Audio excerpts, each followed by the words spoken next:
ባሳለፍነው ሳምንት እጅግ ብዙ አነጋጋሪ ጉዳዮች ከተከሰቱት መካከል አርቲስት ፍናን ሀድሮን የተመለከተ ዋነኛ ነበር። ይኸውም ለቤተሰቦቿ ሽምግልና መላኩን ታገብኛለሽ ወይ ተብሎ ሽምግልና መጠየቁን የሚመለከት ነበር። ከዚህ ጉዳይ ጋር ተያይዞ ታዲያ የሽምግልናው ፕሮግራሙም እጅግ ከባድ በሆነ መልኩ ትልቅ ወጪም በወጣበት መልኩ ነበር የተዘጋጀው። ይህም በማስመልከት ነው ብዙዎች ከዚህ ሽምግልና ጀርባ ያለው ሽማግሌ ላከው ግለሰብ ማን ነው ያሉ ሲጠይቁ የነበረው። አሁን ላይ አዳዲስ መረጃዎች እንደሚያሳዩት ከሆነ ፍናን ሀድሮን የሚያገባው ግለሰብ እጅግ የተከበረ ሙያ እንዳለውም በኑሮውም በጣም ጥሩ ሁኔታ ላይ እንደሚገኝም ጭምር ዝርዝር መረጃዎች አዳዲስ ጉዳዮች እየተሰሙ ይገኛል። ሁሉንም በዝርዝር ይዤ መጥቻለሁ። እንዲሁም ከፍናን ቤተሰቦችም የተሰማ እጅግ ደስ የሚያሰኝ ዜና አለ። እሱንም አስደምጣችኋለሁ። ሰላም ውድ ሀገሬ ልጆች፣ በያላችሁበት ሰላማችሁ ይብዛልኝ። ዛሬም አዳዲስ በሆኑ ጉዳዮች ብቅ ብለናል። ለዚህ ቻናል አዲስ ከሆናችሁ ሰብስክራይብ በማድረግ ሁሌ የምንለቃቸው ታማኝነት ያላቸው መረጃዎች እንዲደርሱ ይሁን። ቀጥታ ይዘን ወደ መጣ ነው ዝርዝር መረጃዎቻችን እናመራለን። ፍናን ሀድሮን ብዙዎቻችን እናቃታለን። በተለይ ደግሞ በመጀመሪያ ስራዋ በብዙ ቦታም እንደሚባለው ከህዝቡ ያስተዋወቃት በእሱ ባለው ዘፈን ማሬ ማሬ በሚባለው ክሊፕ ውስጥ በሰራችው ነበረ። ታዲያ ከዛ በኋላ በመቀጠል በተለያዩ ፊልሞችም ተመልክተናታል። በህይወቷ ጭምት ከሚባሉት ሰዎች መካከል ነች። የተለያዩ ቦታዎችን በብዛት አትገኝም። በስራዎቿ በማስታወቂያ በፊልም እንዲሁም በአርት ስራዎቿ ብቻ ነው የምንመለከታት። ከዛ ውጪ ግን ብዙ ነገሮች ላይ ቁጥብ እንደሆነች ራሷን ባንደበቷ ከዚህ በፊት በነበራት ቃለ መጠይቅ ገልጻ ተናግራለች። ፍናን ስሟ ለየት ያለ ነው። አባቷ ያወጣላት ስም ነው። አጠቃላይ ትርጉሙ ደስታ ነው ትላለች። ፍናን በመጀመሪያ ባገኘችው የማስታወቂያ ስራዋ የተከፈላት 600 ብር እንደነበር ከዛም ተቆርጦ 400 ምናምን ብር እንደደረሳት ተናግራለች።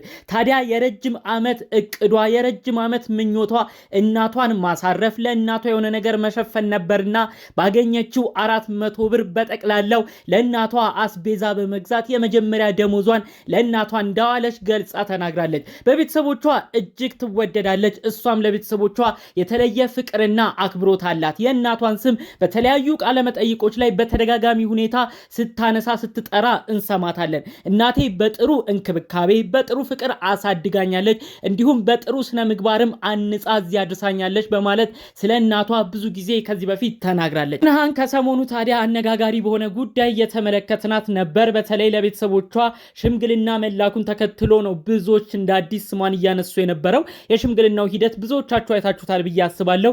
ትልቅ የሚባል እንዲሁም ደግሞ ትላልቅ አርቲስቶች የታደሙበትም ጭምር ነበረ። ታዲያ ከዚህ ጋር በመያያዝ ነው ይሄ ግለሰብ ማን ነው? ፍናን የምታገባው ግለሰብስ ምንድነው ስራው? እንዴት በዚህ ያህል ደረጃ የሽምግልና ፕሮግራም ይካሄዳል? እጅግ ያስገርማል በማለት አንዳንዶች ሐሳብ አስተያየት ሲያደርሱ ነበር። የፍናን ፍቅረኛ የነበረው ግለሰብ ለረዘም ያለ ዓመታት ከሷ ጋር ትውቅ እንዳላቸው መረጃዎቹ ተሰምተዋል። ይህ ግለሰብ ፍናንን መጀመሪያ ያያት በሱ ባለው ወይም ማሬ ማሬ በሚባለው ክሊፕ እንደሆነ በፍቅርም ወደ 10 ዓመታት ያህል አብረው እንደቆዩ እሱም በስራው ጥሩ ሁኔታ ላይ እንደሚገኝም ጭምር መረጃዎቹ እየተሰሙ ይገኛሉ። የፍናን ፍቅረኛ ወይም የወደፊት ባለቤቷ የሚሆነው ግለሰብ በሀገራችን ኢትዮጵያ በተለያዩ የኮንስትራክሽን ስራዎች ላይ በመሰማራት ለሀገሩም ትልልቅ ነገር ማድረግ የቻለ በኮንስትራክሽን ስራዎቹም ላቅ ያለ አበርክቶት በማድረግ ጥሩ ቦታ የሚገኝ ግለሰብ እንደሆነ መረጃው እየወጣ ይገኛል።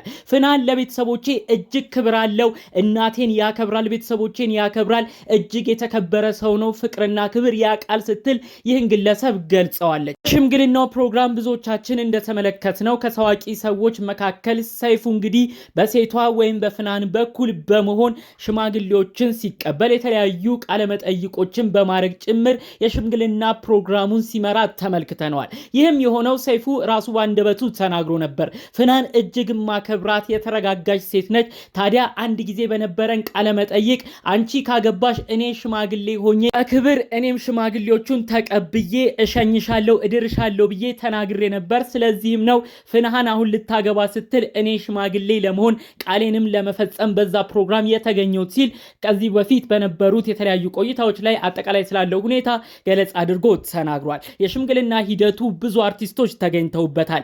ሰርጉ ወደ ጥር አካባቢ እንደሚሆንም እየተሰማ ይገኛል። በፍናሃን ሰርግ ብዙዎች ካሁኑ እየጓጉለት ይገኛል።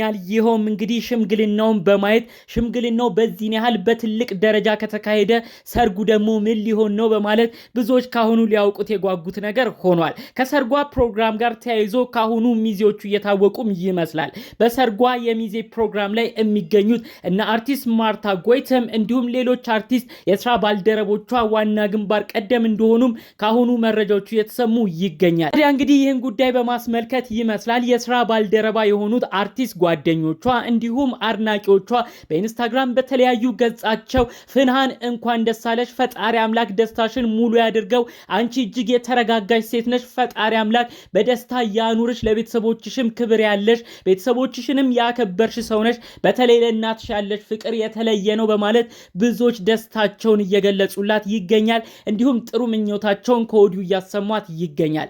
እውነት ነው ፍናሃን ለቤተሰቦቿ እጅግ የተለየ ክብርና ፍቅር አላት። የመጀመሪያ ወር ደሞዟን ለእናቷ አበርክታለች። በተለያዩ ቃለ መጠይቆችም ስትናገር እንዲህ ብላለች። አሁን ምንም አይነት ነገር ባረግ ምንም አይመስለኝም። የመጀመሪያ ወር ደሞዜን ግን ለእናቴ ማረጌ እጅግ ያስደስተኛል። ቢሆን ቤተሰቦቻችን ትልቅ ቦታ ሊሰጣቸው የሚገቡ ሰዎች ናቸው በማለት ጭምር ነው ትልቅ መልእክት ያለውን ንግግር በተለያዩ ቦታዎች ስታሰማ የምንሰማው። እንግዲህ ያው ፍናን በጣም ትልቅ ቁም ነገር እንዲሁም ትልቅ መልእክት ያለውን ነገር በብዙ ሰው አስርጻለች ብዬ አስባለሁኝ። ምንም ባልነበራት ገና ትንሽ በሆነ ደሞዟ ነው ለቤተሰቦቿ ያደረገችው ነገር እንደ ትልቅ መባረክ ቆጥራ ዛሬ ላይ ፈጣሪ ለትልቅ ነገር አድርሶኛል፣ የቤተሰብ ደስታ ትልቅ ቦታ ይወስዳል በማለት ደጋግማ ይህን መልእክቷን ስታሰማን የነበረው። አሁን ላይ እንግዲህ ፍናን ማስታወቂያ ስትሰራ እስከ ሚሊዮን ብሮች ነው የሚከፈሏት። ታዲያ ገና ያኔ ምንም በሌላት ጊዜ ቤተሰቦቿን ማስደሰቷ በቤተሰቦቿ መመረቋ ግን ትልቅ ቦታ ለህይወቷ እንዳደረባት ትልቅ ነገር እንዲገጥማትም እንደሆነ ጭምር ነው እንግዲህ ስትናገር የነበረው። ያው ባሉን ነገሮች ሁሉ ቤተሰቦቻችንን ማስደሰት ትልቅ ነገር እንደሆነም ጭምር ከፍናን መረዳት ይቻላል ብዬ አስባለሁ። ፈጣሪ አምላክ እንግዲህ የተሟላ ደስታ የበዛበት ህይወት ፈጣሪ አምላክ እንዲሰጣት ደስታዋን ሙሉ እንዲያደርግላት የእውነት ከልብ በመመኘት የዛሬ መረጃዎቻችንን እዚህ ላይ እናበቃለን። በሌሎች ቪዲዮዎች እስክንገናኝ ሰላሙን ሁሉ ተመኘውላችሁ። ሰላም።